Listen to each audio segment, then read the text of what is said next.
Alam mo kung ako ang durugista, kung may gano'n ako, at bakit sa utak ko, bakit hindi? Total, kasama ko naman sa presidente sa hit-hitan. So, yung baski yung mga pulis, pati military, medyo, ano sila?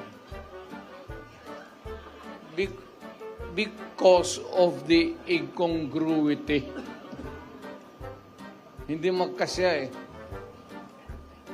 Meron isang presidente na talagang bangag.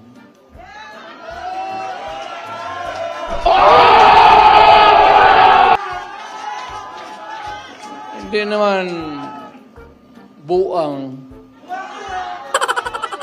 Pero yung bisyo ng droga, long term yan. Maging ulol si Marcos. Oh, no! Kung maybe constant heroin, aabot pa siguro siya ng 80.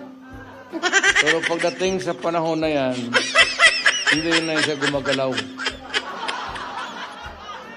Either nakatindig lang yan sa kwarto niya,